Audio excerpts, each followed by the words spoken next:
आज की वीडियो में देखेंगे आइसोइलेक्ट्रॉनिक स्पीसीज क्या होती हैं। तो क्या होती हैं आइसोइलेक्ट्रॉनिक स्पीसीज कि हमारे भाई कोई भी एटम है या आयन है वो सेम नंबर ऑफ इलेक्ट्रॉन रखे तो उन्हें क्या बोलेंगे, आइसोइलेक्ट्रॉनिक स्पीसीज रखेंगे। तो जैसे हमारा Mg है, मैग्नीशियम ने हमारे 2 इलेक्ट्रॉन लूज कर दिए तो उसके पास कितने इलेक्ट्रॉन रह गए, 10 इलेक्ट्रॉन। नियोन के पास कितने होते हैं, हमारे 10 रहते हैं। और ऑक्सीजन को अगर हम 2 इलेक्ट्रॉन गेन करा दें, ऑक्सीजन ने 2 इलेक्ट्रॉन गेन कर लिए तो उसके पास कितने इलेक्ट्रॉन हो गए, 10 हो गए। तो इन सभी के पास कितने इलेक्ट्रॉन है, अभी 10 इलेक्ट्रॉन है। और यही क्या है, हमारे आइसोइलेक्ट्रॉनिक स्पीसीज हैं कि एटम्स या आयन्स हों वो क्या रखें, सेम नंबर ऑफ इलेक्ट्रॉन्स रखें। उन्हें क्या बोलेंगे हम, आइसोइलेक्ट्रॉनिक स्पीसीज बोलेंगे। ठीक है, तो अगर हम बोलें कि भाई ये सेम साइज़ के रहेंगे, क्या इनकी साइज भी सेम रहेगी, बिल्कुल नहीं रहेगी सेम साइज। क्यों, क्योंकि इनके जो सेम नंबर ऑफ इलेक्ट्रॉन्स हैं लेकिन इनकी जो साइज है वो क्या नहीं रहेगी, सेम नहीं रहेगी। क्यों नहीं रहेगी, क्योंकि इनका जो एटॉमिक नंबर है वो क्या होता है, डिफरेंट होता है। So they will have different number of protons. तो भाई देखो, Mg ने 2 इलेक्ट्रॉन लूज करके कितना इलेक्ट्रॉन किया, 10 इलेक्ट्रॉन कर लिया, लेकिन उसके जो प्रोटॉन्स हैं वो कितने हैं, 12 हैं।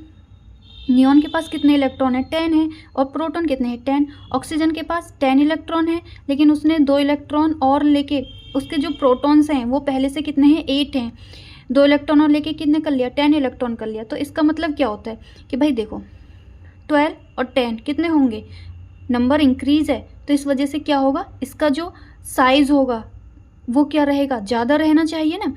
तो ऐसे ही क्या होगा कि हायर एटॉमिक नंबर, जिसका एटॉमिक नंबर ज़्यादा होगा, एटॉमिक नंबर इसका ज़्यादा है, इसका कितना होता है, 12 होता है। तो एटॉमिक नंबर जिसका ज़्यादा रहेगा उसका रेडियस क्या रहेगा, कम रहेगा। क्यों, क्योंकि इसके पास पहले से प्रोटॉन कितने हैं, 10 हैं, वो 12 हैं, और इलेक्ट्रॉन कितने रह गए, 10 रह गए। तो इसका एटॉमिक जो रेडियस रहेगा वो कम रहेगा।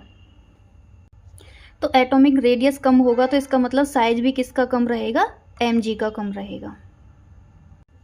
अब देखते हैं इलेक्ट्रोनेगेटिविटी क्या होती है। तो भाई ये एबिलिटी होती है कि किसी भी शेयर पेयर इलेक्ट्रॉन को अपनी तरफ खींचने की, वो क्या होती है, इलेक्ट्रोनेगेटिविटी होती है। ऐसे समझते हैं कि भाई एक ये है और एक हमारे पास A है और एक हमारे पास B है।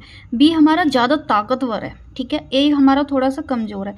तो अगर इन दोनों की फ़ाइट कराई जाए तो कौन ज़्यादा विन होगा, मतलब कौन जीतेगा।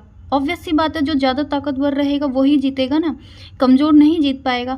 तो यही क्या होती है, हमारी इलेक्ट्रोनेगेटिविटी होती है कि भाई जो ज़्यादा ताकतवर रहेगा वो क्या करेगा, शेयर पेयर इलेक्ट्रॉन को अपनी तरफ खींच लेगा। जैसे हाइड्रोजन फ्लोराइड को देखें तो इनका जो इलेक्ट्रॉन होगा वो ऐसे ही तो होगा।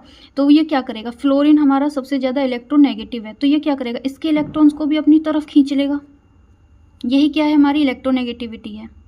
ये इसकी छोटी सी डेफिनेशन है। फ्लोरीन को हमारा क्या किया गया था, असाइन किया गया था इलेक्ट्रोनेगेटिविटी के लिए पीरियड में